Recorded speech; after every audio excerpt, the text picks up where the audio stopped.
ના આલેખ બરાબર જોજો, આને આણ્વીય ચિતારના નામે પણ ઓળખવામાં આવે છે. આણ્વીય ચિતાર. આ આણ્વીય ચિતારની જો હું વાત કરું તો બરાબર રીતે સાંભળજો. આ આણ્વીય ચિતાર એ દ્વિપરમાણવીય અણુ માટે આપણે વિચારવાનો છે. દ્વિપરમાણવીય અણુ મતલબ જે અણુની અંદર બે પરમાણુ હોય માત્ર એના માટે જ.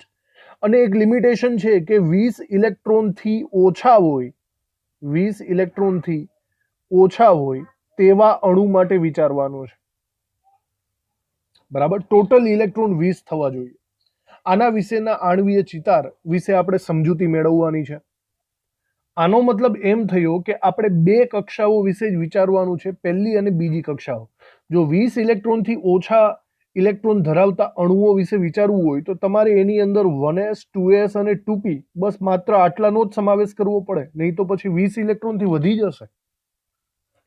આણ્વીય ચિતારને તમે બરાબર રીતે સમજવાની કોશિશ કરો તો આપણે અહીંયા આણ્વીય ચિતારને જરા સમજીએ.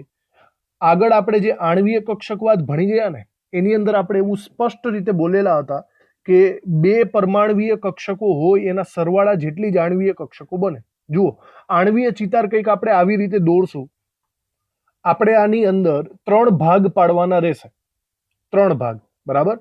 આમાં આ ભાગની અંદર આપણે પરમાણવીય કક્ષકો લખવાની છે. આ ભાગમાં પણ આપણે પરમાણવીય કક્ષકો લખવાની છે. બે પરમાણવીય ભેગા થાય અને વચ્ચે અણુ બને તો વચ્ચેની સાઈડ આપણે આણ્વીય કક્ષકો લખવાની છે. આ બરાબર રીતે યાદ રાખજો. આવી રીતે આપણે સિસ્ટમેટિકલી લખવું પડશે. હવે બરાબર જુઓ, એક પછી એક જોતા જઈએ. સૌથી પહેલા આપણે 1s કક્ષક વિશેનું નોલેજ લઈએ. તો દાખલા તરીકે બે પરમાણુ આપણી પાસે ભેગા થાય છે, બરાબર જોજો. એમાં એક પરમાણુની 1s કક્ષક આ બાજુથી આવે છે અને બીજા પરમાણુની 1s કક્ષક આ બાજુથી આવે છે. જ્યારે આ 1s અને આ 1s ભેગી થશે ત્યારે ટોટલ બે આણ્વીય કક્ષકો રચાશે, એવું આપણે ભણી ચૂક્યા છીએ. આ બે આણ્વીય કક્ષકો પૈકી એકની ઉર્જા ઓછી હોય જ્યારે બીજાની ઉર્જા વધારે હોય, એવું પણ આપણે ભણી ચૂક્યા છીએ. તમને યાદ હશે, આ સ્પેશિયલી આપણે આવી રીતે ડ્રો કરતા હતા અને આને આવી રીતે દર્શાવતા હતા.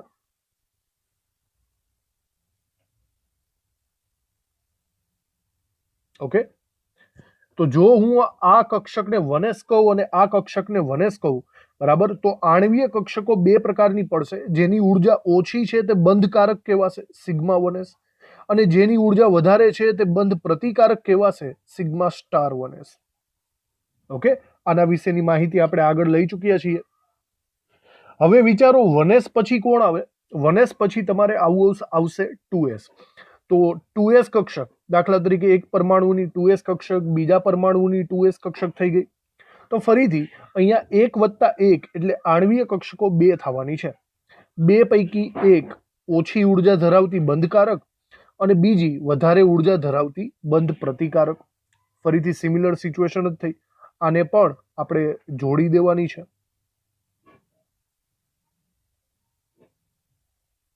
આવી રીતે.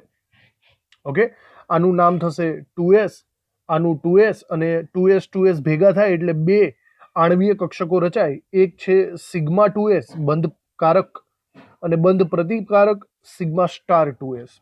આવી રીતે થાય 1s 2s. અને હવે ખૂબ જ ઇમ્પોર્ટન્ટ, હવે આવે છે 2p. હવે આપણને ખાસ ખબર છે કે 2p કક્ષક હોય તો એની અંદર 3 પેટા કક્ષકો આવે છે, 2px, 2py અને 2pz, બરાબર. અને આ ત્રણે ત્રણની ઉર્જા એક જ સમાન હોય છે.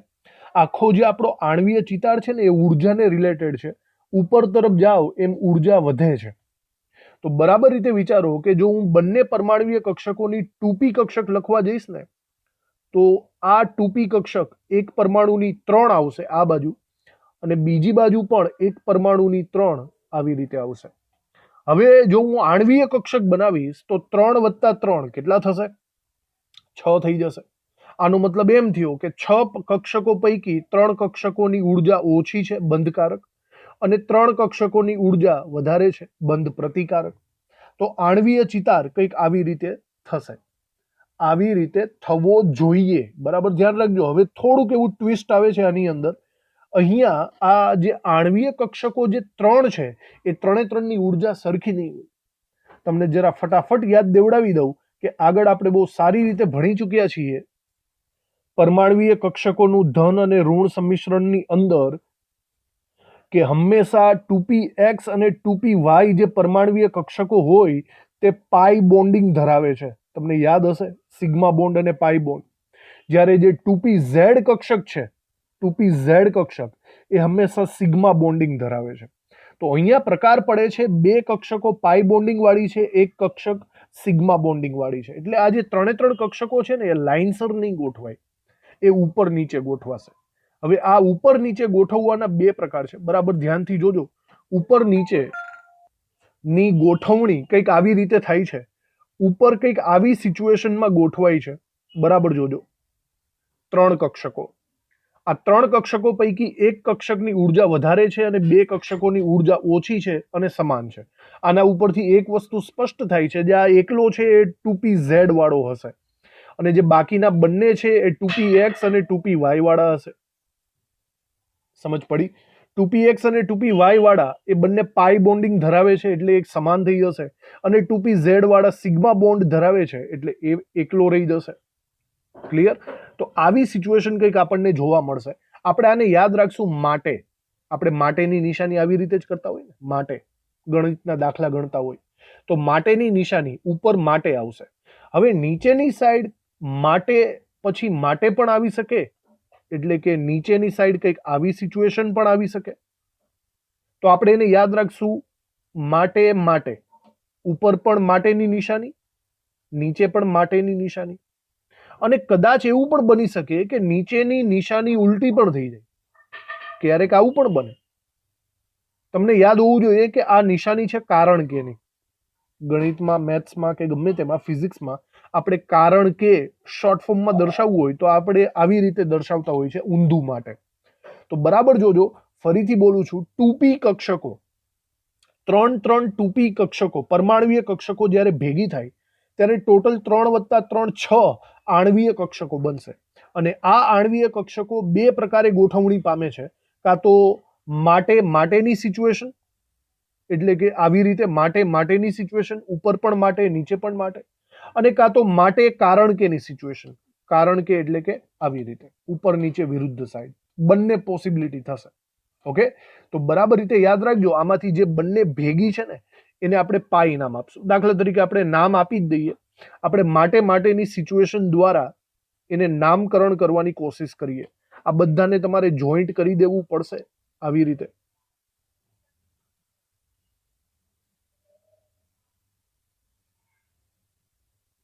ઓકે, આવી રીતે. પછી તમારે આની અંદર નામ લખવું પડશે. પરમાણ્વીય કક્ષકોમાં તમે 2p કક્ષક ડાયરેક્ટલી લખી નાખશો તો ચાલશે, પણ આણ્વીય કક્ષકોને બરાબર રીતે લખવું પડશે. આણ્વીય કક્ષકો જ્યાં બંને સાથે ભેગી છે ને એ 2px અને 2py છે. અને આપણે એને પ્રોપરલી લખીએ તો પાઈ 2px પાઈ 2py લખી શકાય છે, બરાબર, જે ભેગી છે તે. અને જે એકલી છે એને લખી શકાય સિગ્મા 2pz. તો 2px અને 2py, બરાબર, અહીંયા ભૂલ થઈ ગઈ છે, 2py આવશે. 2px અને 2py હંમેશા પાઈ હશે અને 2pz સિગ્મા હશે. અને જો આ નીચેની સાઈડ આવેલા છે, નીચેની સાઈડ ઉર્જા લેવલથી નીચેની સાઈડ, એટલે આ બંધકારક છે. આવી જ સિમિલર સિચ્યુએશન જો ઉપરની સાઈડ લખું તો આ બધાને મારે સ્ટાર વડે દર્શાવવા પડે, એટલે કે બંધ પ્રતિકારક. ફરીથી જુઓ, આ બંને એક જ લાઈનમાં છે તો હું આ વખતે અહીંયા લખીશ પાઈ સ્ટાર 2px, પાઈ સ્ટાર 2py. અને જે એકલો છે એ છે સિગ્મા સ્ટાર 2pz. તો ટોટલી નામકરણ આપણે આવી રીતે કરી શકીએ છીએ. બરાબર જોજો. તો આની અંદર 20 ઇલેક્ટ્રોન કમ્પ્લીટ થાય છે. આણ્વીય કક્ષકોમાં બધામાં જો બબ્બે ઇલેક્ટ્રોન મૂકો તો 20 ઇલેક્ટ્રોન થશે. કહેવાનો મતલબ આણ્વીય ચિતારને હવે 2p પછી આગળ 3s માં જવાની જરૂર રહેતી નથી. આપણા સિલેબસમાં મર્યાદિત કોન્સેપ્ટ આપેલો છે. તો આટલી વસ્તુ તમારે બરાબર રીતે જો પ્રેક્ટિસ કરશો તો આવડી જશે. હવે આ માટે અને માટે કારણ કેનું શું લોજિક છે એના વિશે હું સમજાવી દઉં. બરાબર, પ્રેક્ટિકલી એટલે કે જ્યારે પ્રયોગ કરવામાં આવે છે ત્યારે એવું માનવામાં આવે છે કે જ્યારે 14 ઇલેક્ટ્રોનથી ઓછી સંરચના હોય ને, બરાબર જોજો, 14 ઇલેક્ટ્રોન કે તેથી ઓછી સંરચના ત્યારે તમારે માટેની સિચ્યુએશન લગાવવી પડે છે. અને 14 ઇલેક્ટ્રોનથી વધારે જ્યારે કોઈ ઇલેક્ટ્રોન જશે ત્યારે તમારે કારણ કેની સિચ્યુએશન લગાવવી પડશે. જોજો બરાબર, જ્યારે તમે આણ્વીય ચિતારમાં ઇલેક્ટ્રોન ભરશો ત્યારે નીચેથી જ ભરવાના રહેશે. 1 2 3 4 5 6 7 8, પછી 9મો ઇલેક્ટ્રોન અહીંયા આવે, 10મો ઇલેક્ટ્રોન અહીંયા આવે. 9 10 બંને સમાન ઉર્જાવાળા છે. પછી 11 12 13 14. જુઓ છે 14 ઇલેક્ટ્રોન ક્યાં આવ્યા? 14 ઇલેક્ટ્રોન આ લેવલથી નીચેની સાઈડ આવેલા છે. દેખાણું કે નહીં? આ લેવલથી નીચેની સાઈડ 14 ઇલેક્ટ્રોન છે. જો 14 ઇલેક્ટ્રોન આ લેવલથી નીચેની સાઈડ હોય તો આપણે સિચ્યુએશન હંમેશા માટેની જ કરવાની છે. સમજ પડી? માટે પણ બરાબર ધ્યાન રાખજો, જો હવે એક પણ ઇલેક્ટ્રોન ઉપર ગયો ને, એક પણ ઇલેક્ટ્રોન, દાખલા તરીકે કોઈ અણુ છે એમાં 15 ઇલેક્ટ્રોન છે, તો 14 ઇલેક્ટ્રોન પછી જ્યારે 15મો ઇલેક્ટ્રોન જો ઉપરની સાઈડ જશે ને તો આખા અણુના શક્તિ સ્તર બદલાઈ જશે. અને શક્તિ સ્તર એવી રીતે બદલાશે, બરાબર જોજો, કે આ માટેની નિશાની કારણ કેમાં કન્વર્ટ થઈ જશે કંઈક આવી રીતે. બરાબર, આ 2 વાળા એ ઉપર ચાલ્યા જશે અને સિગ્મા 2p z નીચેની તરફ આવતો રહેશે. તો જો એક ઇલેક્ટ્રોન ઉપરની સાઈડ જાય આ લેવલથી, એટલે કે 14 પછીના લેવલથી એક ઇલેક્ટ્રોન જો ઉપરની સાઈડ ગયો એટલે નીચેના શક્તિ સ્તર બદલાઈ જવાના છે. આ બરાબર ધ્યાનમાં રાખજો, કારણ કે આણ્વીય ચિતાર જો ખોટી રીતે દોરશો તો તમારા માર્ક્સ કપાઈ જશે. સમજ પડી ગઈ? તો આ ઇમ્પોર્ટન્ટ વસ્તુ છે. 14 ઇલેક્ટ્રોન કે તેથી ઓછી રચના હોય તો માટે, અને 14 ઇલેક્ટ્રોનથી વધારે એક પણ ઇલેક્ટ્રોન જાય 15 16 17 18 19 20 તો તમારે કારણ કેની નિશાની દર્શાવવી પડશે. પછી કન્ટિન્યુ કરી શકો. 15મો ઇલેક્ટ્રોન 16 17 18 19 અને 20. સમજ પડી ગઈ વાતમાં? તો આવી રીતે તમારે ટોટલી આણ્વીય ચિતાર કરવાના છે. તો બસ આ જે પૂરેપૂરું લોજિક છે. હવે તમે જો થોડીક પ્રેક્ટિસ કરશો તો આણ્વીય ચિતાર દોરતા આવડી જશે તમને. આ જ આણ્વીય ચિતારની જો મારે ઇલેક્ટ્રોન રચના લખવી હોય, તમે કેમ પરમાણ્વીય કક્ષકોમાં ઇલેક્ટ્રોન રચના લખતા હોય 1s2 1s2 2s2 2p6 એવી રીતે, તો અહીંયા આણ્વીય ચિતારની ઇલેક્ટ્રોન રચનામાં જુઓ, સૌથી પહેલા સિગ્મા 1s આવશે, ત્યારબાદ સિગ્મા સ્ટાર 1s આવશે, સિગ્મા સ્ટાર 1s પછી sigma 2s, sigma star 2s. પછી હવે અહીંયા સિચ્યુએશન ડિપેન્ડ કરે છે કે માટે છે કે માટે કારણ કે આખી ઇલેક્ટ્રોન રચના બદલાઈ જશે. તો તમારે લાઇનસર 2 ટાઈપની ઇલેક્ટ્રોન રચનાને ધ્યાનમાં લેવી પડશે. એક 14 ઇલેક્ટ્રોન કરતા ઓછા હોય એવાની ઇલેક્ટ્રોન રચના અલગ થાય, અને 14 ઇલેક્ટ્રોન કરતા વધારે હોય એની ઇલેક્ટ્રોન રચના અલગ થાય. આપણે આ બંનેને લખી નાખશું. સૌથી પહેલા આપણે લખીએ કે 14 ઇલેક્ટ્રોન થી ઓછા ઇલેક્ટ્રોન ધરાવતા અણુઓ. હવે આવા અણુઓ ક્યાં ક્યાં છે બરાબર જોજો. તો આવા અણુઓ વિશે આપણે એમ લખી શકીએ: હાઇડ્રોજનનો અણુ, helium, lithium, beryllium, boron, carbon, nitrogen. Nitrogen 7 દુ 14 થઈ જાય ને, એવી રીતે. હવે આટલા અણુઓનો શક્તિક્રમ લખી નાખીએ. શક્તિક્રમ એટલે કે એની ઇલેક્ટ્રોન રચનાનો ક્રમ લખીએ. આમની ઇલેક્ટ્રોન રચનાનો ક્રમ આપણે માટે પ્રમાણે લખવો પડશે. બરાબર, જુઓ, બરાબર યાદ રહેવા માટે આપણે અહીંયા આવું સાઈડમાં પણ કરી શકીએ છીએ. અહીંયા આપણે માટે કરી નાખવાનું, એની નીચે આ 2s વાળું અને એની નીચે આ 1s વાળું. આને બરાબર રીતે સમજતા જાઓ અને નંબર વાઇઝ લખતા જાઓ. તો બોલો, સૌથી પહેલા સિગ્મા 1s, એના પછી સિગ્મા સ્ટાર 1s આવશે. લાઇનસર આપણે લખીએ તો સિગ્મા 1s ની ઉર્જા સૌથી ઓછી, ત્યાર પછી સિગ્મા સ્ટાર 1s આવશે. પછી તમારે ઉપર જવાનું, sigma 2s, sigma star 2s આવશે. સમજી ગયા? તો એનાથી મોટું છે સિગ્મા 2s, એનાથી મોટું સિગ્મા સ્ટાર 2s. હવે જોજો, માટેની નિશાનીમાં અહીંયા બંનેની ઉર્જા સમાન આવે છે ને? બંનેની ઉર્જા સમાન એટલે 2px અને 2py જ હશે. તો આપણે આના માટે એવું લખી શકીએ છીએ કે પાઈ 2px અને ઉર્જા સમાન છે. કોની? પાઈ 2py ની. આવી રીતે બંનેની ઉર્જા સમાન. ચલો, એના પછી કોણ આવે? એના પછી સિંગલ છે તો એનો મતલબ સિગ્મા 2pz આવશે. સમજાણું? હવે ઉપરની સાઈડ વાળા બંધ પ્રતિકારક છે અને જુઓ બંને સરખા છે. બંને સરખા એટલે ફરીથી આ ટાઈપના જ આવશે પણ સ્ટાર વાળા આવશે. તો આપણે એમ લખી શકીએ પાઈ સ્ટાર 2px બરાબર પાઈ સ્ટાર 2py અને પછી આવશે 2pz વાળો એટલે કે સિગ્મા સ્ટાર 2pz. તો બરાબર જોજો આ ઇલેક્ટ્રોન રચના થઈ માટે ટાઈપની, બરાબર માટે ટાઈપની, અને એ આ બધા અણુઓ માટે લાગુ પડે કે જેની અંદર 14 કરતા ઓછા ઇલેક્ટ્રોન્સ આવેલા હોય તેના માટે. હવે 14 કરતા વધારે ઇલેક્ટ્રોન હોય એના માટે વિચારી લઈએ.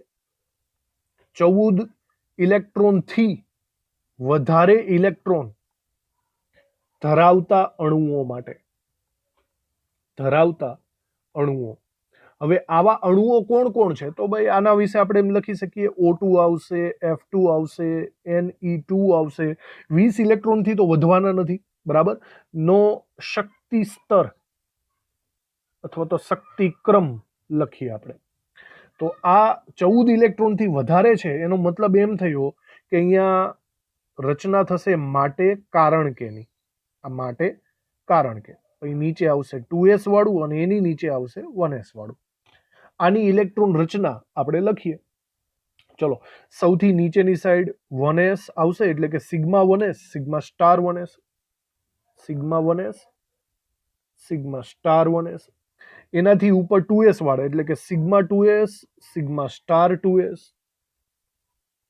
આવી રીતે. ઓકે, ચલો હવે બરાબર જોજો.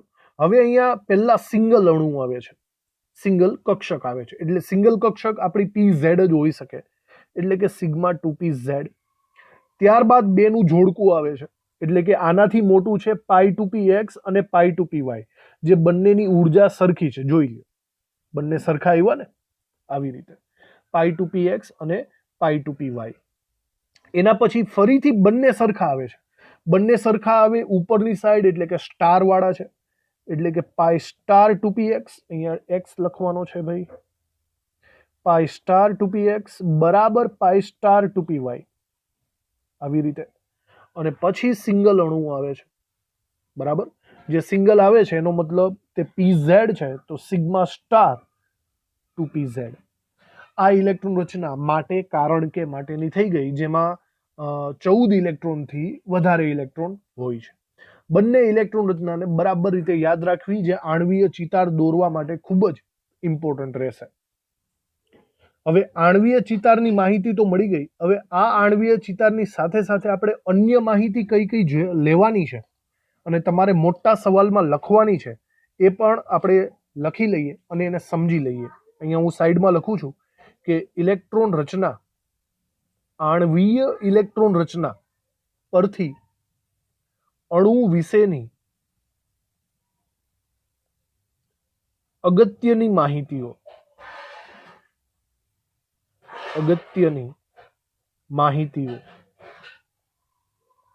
કઈ કઈ અગત્યની માહિતીઓ મળી શકે? તો બરાબર જોજો, આપણે અહીંયા ટોટલી 4 અગત્યની માહિતીઓ આના ઉપરથી મેળવીને લખવાની રહેશે. સૌથી પહેલા તો તમને જે અણુ આપેલો છે તે સ્થાયી છે કે નહીં, એની સ્થાયીતા ચેક કરવા માટે આણ્વીય ચિતાર ખૂબ જ ઇમ્પોર્ટન્ટ રહેશે. બીજું, અણુનો બંધ ક્રમાંક કેટલો છે? જે અણુ આપેલો છે દાખલા તરીકે N2, તો નાઇટ્રોજન વચ્ચે કેટલા બોન્ડ છે? Single bond, double bond, triple bond, 2.5, 1.5. તો બંધ છે કેટલા એ જાણવા માટે પણ આણ્વીય ચિતાર ઇમ્પોર્ટન્ટ રહેશે. પછી બંધનો સ્વભાવ કેવો છે? બંધનો સ્વભાવ મતલબ કે બંધ સ્થાયી છે કે અસ્થાયી એ પણ જાણવું પડશે. સ્થાયી છે કે અસ્થાયી એ પણ આપણને જાણીતી માહિતી મળી રહેશે. અને પછી આપણે ચુંબકીય સ્વભાવ વિશે પણ માહિતી મેળવી શકશું. ચુંબકીય સ્વભાવ 2 પ્રકારના હોય, અનુચુંબકીય, પ્રતિચુંબકીય. આ 4 માહિતીઓ આપણને આણ્વીય ચિતાર પરથી પ્રાપ્ત થવાની છે અને આપણે સવાલમાં લખવાનું પણ છે. તો આ 4 ને પહેલા સમજી લઈએ, પછી પ્રેક્ટિસ આગળ વધારશું. સૌથી પહેલા આપણે જોવાનું છે અણુની સ્થાયીતા. કોઈ પણ અણુ એ સ્થાયી છે કે અસ્થાયી, મતલબ તે કુદરતમાં અસ્તિત્વ ધરાવે છે કે નથી ધરાવતો, એ કેવી રીતે ખબર પડે? જો તમે તેનો આણ્વીય ચિતાર પરફેક્ટ દોરશો તો ખબર પડી જશે. તમારે આણ્વીય ચિતાર પરફેક્ટ દોરીને એની અંદર તમારે બે વસ્તુઓ શોધવાની છે, NB અને NA. બરાબર ધ્યાનથી જોજો. NB નો મતલબ થશે બંધકારક આણ્વીય કક્ષક ના ઇલેક્ટ્રોનની સંખ્યા. બરાબર જોજો. અને Na નો મતલબ થશે બંધ પ્રતિકારક આણ્વીય કક્ષક માં રહેલા ઇલેક્ટ્રોનની સંખ્યા. બંધકારક અને બંધ પ્રતિકારક કોને કહેવાય એ ઓલરેડી આપણને ખબર જ છે.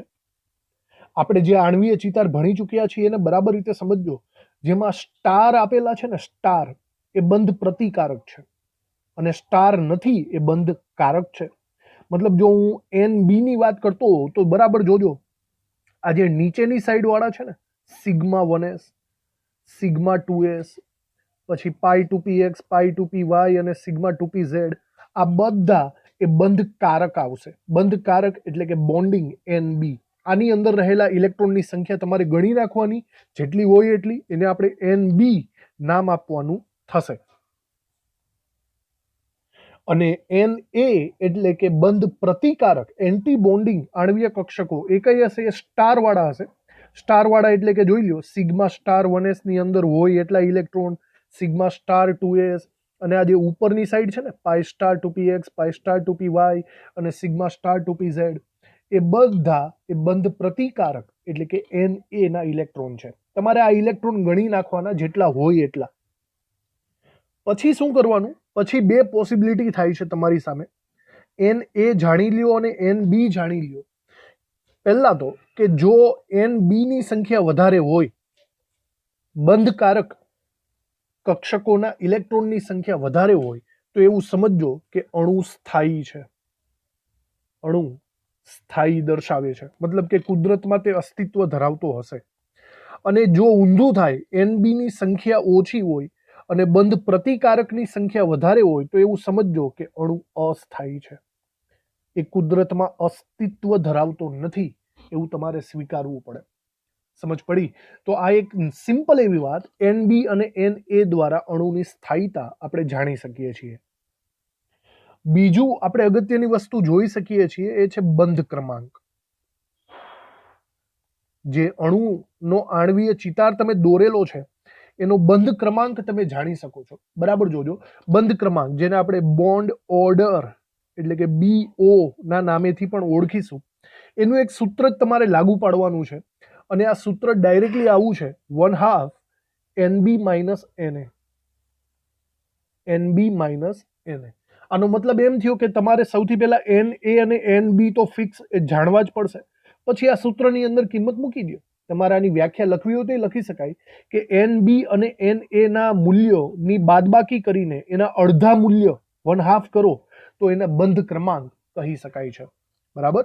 તો એવું આપણે અહીંયા વ્યાખ્યા સ્વરૂપે પણ લખી શકીએ છીએ કે બંધકારક ઇલેક્ટ્રોનની સંખ્યા અને બંધ પ્રતિકારક ઇલેક્ટ્રોનની સંખ્યા ના તફાવત એટલે કે બાદબાકી ના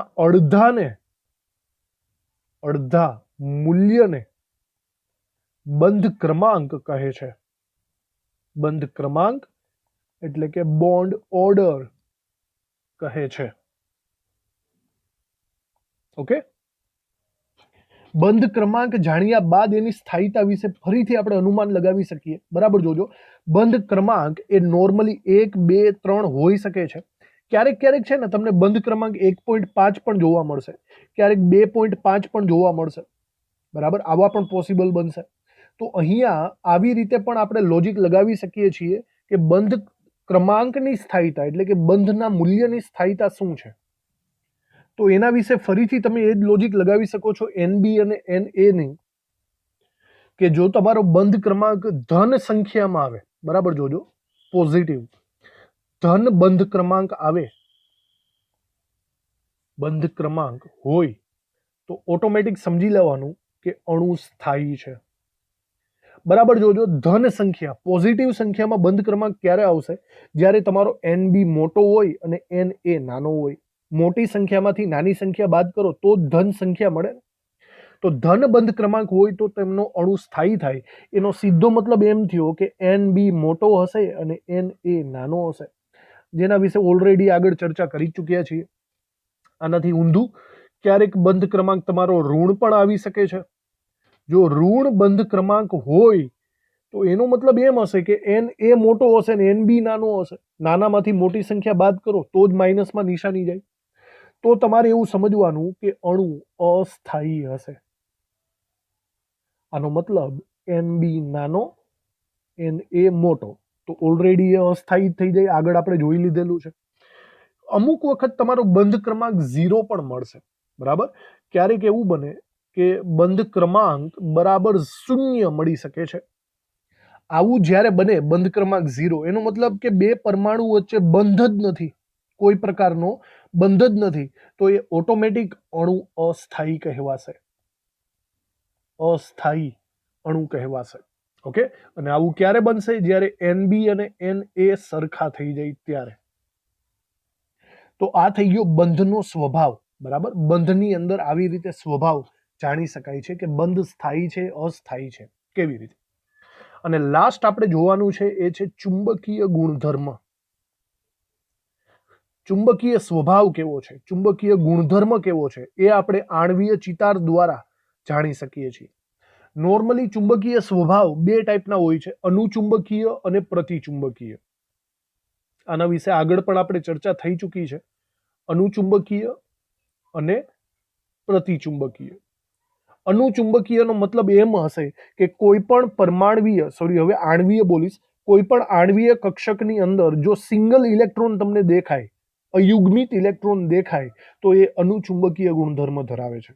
અને જો બધાની અંદર દરેકે દરેક આણ્વીય કક્ષકની અંદર ડબલના જોડકા હોય, એટલે કે યુગ્મિત ઇલેક્ટ્રોન હોય બધાની અંદર, તો એને પ્રતિચુંબકીય ગુણધર્મ તરીકે આપણે ઓળખીશું.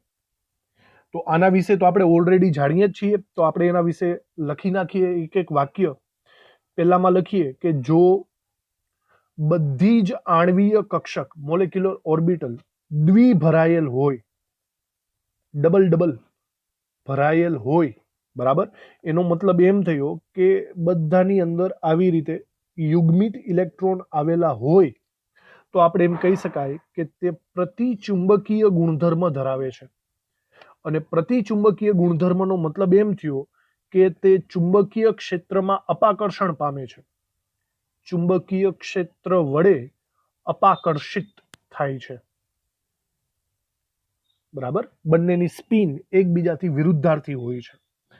અને જો બીજી વાત આપણે અહીંયા લખવા જઈએ તો આપણે એમ લખીએ કે જો એક કે એક કરતા વધારે આણ્વીય કક્ષક એકાંકી એટલે કે સિંગલ ભરાયેલ હોય, મતલબ કે ક્યાંય તમને એકાદો ઇલેક્ટ્રોન સિંગલ સિચ્યુએશનમાં, અયુગ્મિત સિચ્યુએશનમાં જોવા મળે, તો આપણે એમ કહી શકીએ છીએ કે તે અનુચુંબકીય ગુણધર્મ ધરાવે છે. અને એનો મતલબ એમ થશે કે તે ચુંબકીય ક્ષેત્રથી આકર્ષિત છે. ચુંબકીય ક્ષેત્રથી આકર્ષણ પામે છે અથવા તો આકર્ષિત છે, એવું આપણે માની શકીએ. તો જુઓ, આટલી વસ્તુ કરવાની છે. પહેલા તો આણ્વીય ચિતાર બરાબર રીતે દોરવાનો છે. આણ્વીય ચિતાર ઉપરથી અણુની સ્થાયીતા સમજવાની છે. અણુની સ્થાયીતા ઉપરથી બંધ ક્રમાંક શોધવાનો બરાબર રીતે, અને છેલ્લે ચુંબકીય ગુણધર્મ બરાબર રીતે કરવા. આટલી વસ્તુ કરશો તો સંપૂર્ણ આણ્વીય ચિતાર આપણો કમ્પ્લીટ થઈ જશે. તો આજે આપણે માત્ર સમજૂતી લીધેલી છે. નેક્સ્ટ લેક્ચરની અંદર આપણે જુદા જુદા અણુઓ લેશું અને એના જુદા જુદા આણ્વીય ચિતારને ડ્રો કરવાની કોશિશ કરશું. ઓકે.